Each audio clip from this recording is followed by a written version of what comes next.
سعود عرب عبل علي وجناتنا زمحلالفتو ناي موت فردي نختلعلو انت عينت حقاونت استلابسو ميلاتات قالسي انت كايدنا يمرز እዚ ጉዳይ እዚ ኣዝዩ ኣገዳስን ዝኾነ ሰብኣዊ ጉዳይ እዩ። ኣብ ሳዑዲ ዓረብ ናይ ሞት ፍርዲ ዝተፈረዶም ወገናትና ንምድሓን ብልቦናን ብውዳበን ዝተሓገዘ ቃልሲ የጠልብ ስርዓት ስዑዲ ንዓለም ለኻዊ ፀቕጥን ዲፕሎማስያዊ ርክባትን ቆላሕታ ስለ ዝህብ እዞም ስዑ ሜላታት ቃልሲ ምክያድ ወሳኒ እዩ። ቀዳማይ ዲፕሎማስያዊ ፀቕጢ እቲ ዝዓበየ ውፅኢት ክመፀሉ ዝኽእል መንገዲ መንግስታዊ ርክባት እዩ። መንግስቲ ኢትዮጵያ በመንገዲ ሚኒስትሪ ወፃኢ ጉዳያት ኤምባሲ ኢትዮጵያ ኣብ ሪያድ ብሰበ ስልጣን ስዑድ ዓረብ ብቐጥታ ብምዝርራብ ምሕረት ክግበረሎም ወግዓዊ ሕቶ ከቕርብ ፀቕጢ ምግባር ኣፍተን ምስ ስዑድ ዓረብ ጽቡቕ ዝምድና ዘለዎን ሃገራት ዝነብሩ ኢትዮጵያውያን ድማ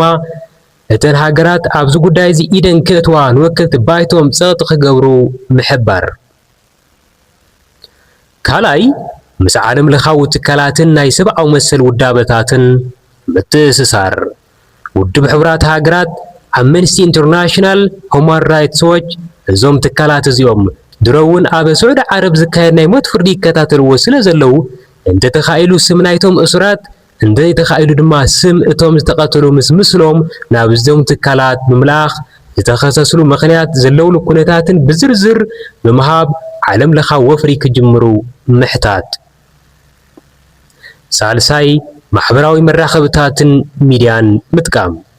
ድምፅቶም ድምፂ ዘይብሎም ንምዃን ሃሽታግ ካምፔይን ብትግርኛ ዓረብኛን እንግሊዝኛን ዝተዳለወ ሓበራዊ ሃሽታግ ብምጥቃም